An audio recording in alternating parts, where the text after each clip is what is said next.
بسم اللہ الرحمن الرحیم۔ انسان بندگی کرتا ہوا نظر آئے، ایک ایسا بندہ کہ جو اپنے آپ کو سرنڈر کر دے اس کے اوپر، بس جو وہ کہے وہی کرے۔ اس کی تین جو ہیں وہ سٹیپس ہیں کہ جسے امام جو ہے وہ ارشاد فرماتے ہیں۔ پہلی چیز کیا ہے؟ میں نے آپ کو بتایا، کل آپ کے ذہن میں ہوگا کہ شخص امام کی خدمت میں آتا ہے اور بولتا ہے کہ میں علم حاصل کرنا چاہتا ہوں، I want to acquire علم، I want to learn علم۔ تو امام کیا کہتے ہیں؟ علم حاصل کرنے سے نہیں ملتا، علم نور، علم نور ہے، خدا جس کے قلب میں چاہتا ہے اتار دیتا ہے، مگر اس کی شرائط ہیں۔ شرائط کیا ہیں؟ بندگی۔ اس بندگی کی پہلی جو شرط ہے وہ کیا ہے؟ امام فرماتے ہیں کہ اپنے آپ کو کسی چیز کا مالک مت سمجھو۔ Don't take yourself as an owner of anything۔ کسی چیز کا مالک نہیں سمجھو۔ کیوں؟ کیونکہ اصل مالک پروردگار ہے۔ چاہے تمہاری ہیلتھ ہے، چاہے تمہاری ویلتھ ہے، چاہے تمہاری اولاد ہے، چاہے تمہارا نام ہے، چاہے تمہاری عزت ہے، anything you can just name it۔ You are not the actual owner of that things۔ جو بھی زمین میں تم نے ٹکڑوں کو اپنے ناموں پہ کیا ہوا ہے، یہ تم نے ناموں میں کیا۔ اصل مالک کون ہے؟ پروردگار ہے۔ اصل زمین کا مالک کون ہے؟ پروردگار ہے۔ مالک یوم الدین کون ہے؟ پروردگار ہے۔ اس دن جب کوئی بادشاہ نہیں ہوگا، کوئی سلطان نہیں ہوگا، کوئی وزیر نہیں ہوگا، کچھ نہیں ہوگا، صرف ایک ہی مالک ہوگا، اس دن کیا کریں گے پھر؟ تو بہتر ہے آج ہی سے اسے مالک سمجھیں، اور جب آپ اس کو مالک سمجھتے ہیں تو پھر آپ اپنا سب کچھ اس کی راہ میں دیتے ہوئے پریشان نہیں ہوتے۔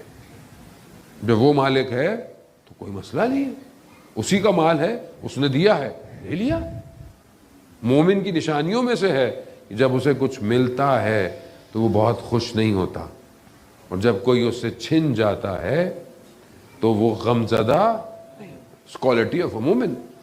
If he got something, he gained something, he achieved something, he will not be happy that much.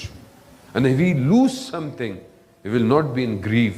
Because why? Because he knows everything is from God۔ خوشیاں بھی اسی کی طرف سے ہیں، اور غم بھی، صحت بھی وہی دیتا ہے اور بیماری بھی وہی دیتا ہے۔ تو پہلی چیز کیا ہے؟ اصل مالک وہ ہے۔ اس کی ایگزامپل اگر آپ نے دیکھنی ہے تو بیسٹ ایگزامپل کربلا ہے۔ سید الشہداء come to the Karbala with whole family, with everything، with brother, with his daughters, sisters, son، everything، سب کچھ دے دیا امام حسین۔ sacrifice everything، his 6-month son، his young son، his young brother، everything، sacrifice for whom? For God۔ why؟ اصل مالک وہی ہے۔ جب اصل مالک وہ ہے کوئی غم نہیں ہے۔ شمر سے پوچھا تھا یزید نے کہ کیا سید الشہداء امام حسین کے چہرے پر کوئی تکلیف تھی کسی وقت میں؟ کہا نہیں۔ دن بدن وقت جتنا صبح سے عصر تک بڑھتا جا رہا تھا، امام کے چہرے پر نور بڑھتا جا رہا تھا۔ کیوں؟ کیونکہ اصل مالک وہی ہے۔ رزن بے قضائے تسلیماً لامر، اصل اسی پر سب کچھ ہے۔ تو ہم اپنی زندگی میں are we ready for this or not؟ Today is Friday، almost the day is ending۔ Either we wait for our imam or not۔ Either we are sacrificing our things for imam or not۔ This is the question mark۔ دن گزر گیا، کیا ہم نے امام کو یاد کیا؟ Did we do anything for the imam today؟ Anything؟ زیارت of imam، دعائے نتبہ، a part of a دعائے نتبہ، or even just I feel something missing today or not۔ I used to miss، was due to that karam of Hazrat Masuma salam Allah alayha۔ On Friday near Maghrib, I always feel the hard heart کہ something is missing. ایک شخص کو آنا تھا اور وہ نہیں آیا. One person have to come today and he didn't make it. What I have to feel is, this is Imam actually. اصل مالک وہی ہے, اور اس مالک کا اصل بندہ, اصل نمائندہ اس دنیا میں کون ہے؟ امام ہے. تو کیا میں امام کے لیے کچھ کر رہا ہوں کہ نہیں کر رہا ہوں؟ کاشان کے ایک آیت اللہ تھے, ان کے گھر کے اندر رینوویشن ہو رہی تھی, تو ان کے گھر میں کام کر رہے تھے employees, labour. There was a young boy in that labour, and that Ayatollah noticed that when there is a lunch time, then everybody goes for the lunch, but this young boy first offered namaz, then go for the lunch. Then he saw he's something special.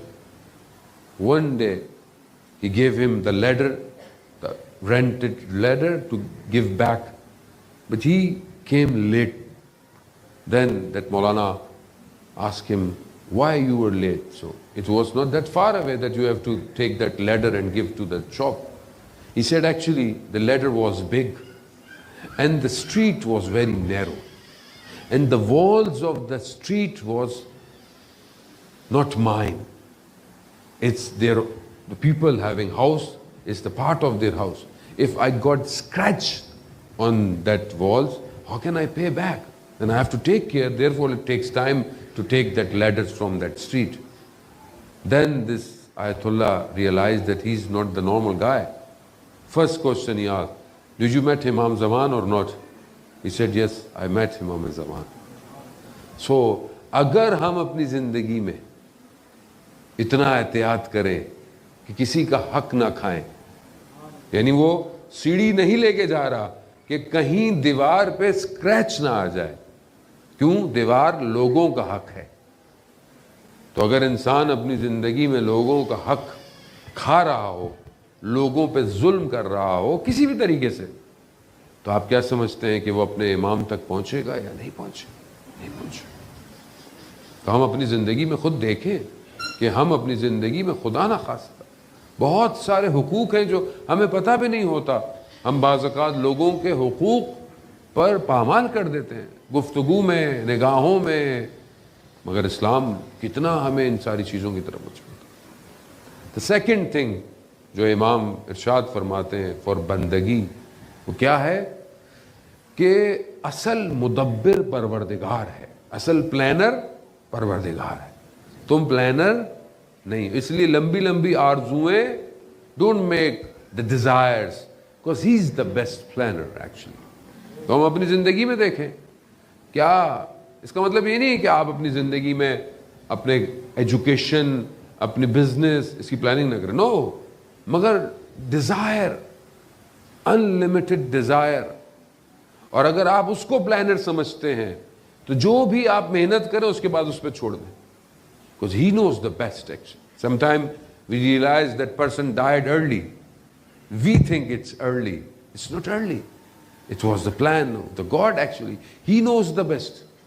بعض اوقات ہم کہتے ہیں خوب یہ بندہ مطلب اس کی مثال کسی کی اولاد نہیں ہے, خوب اللہ کی مرضی ہے, انسان کو کوشش کرنی چاہیے, علاج کرے, جو بھی کرے, باقی خدا پر چھوڑ دے. کیوں؟ He knows the best actually. اسی طرح بہت ساری چیزیں زندگی میں انسان کی ایسے ہی ہیں کہ وہ بیسٹ پلانر ہے. اور آپ خود دیکھیں قرآن بھی کہہ رہا ہے توکلت علی اللہ, اللہ پر توکل کرو. جس کمپنی کا مینیجر اچھا ہوتا ہے اس کے آدمی کو کتنا سکون ملتا ہے, اور جس کا مینیجر خدا ہو اسے کس چیز کی پریشانی کی ضرورت ہے کہ میرے کاموں کو خدا مینیج کر رہا ہے. وائی آئی ایم وریڈ, صبح اٹھوں پھر مجھے پریشانی, آج میں کھانا کیسے کھاؤں گا. بھائی جس نے کل تمہیں کھانا کھلایا ہے آج بھی وہی کھانا کھلائے گا. جو تمہیں تمہاری ماں کے پیٹ میں کھانا دے سکتا ہے وہ تمہیں اس دنیا میں بھی کھانا دے سکتا ہے. اصل رابطہ ہے, اصل وہ ہے. اب یہ کیسے حاصل ہوگا؟ بہرحال وقت نہیں ہے میرے پاس کہ میں بہت زیادہ اس کی ڈیپ گفتگو جاؤں.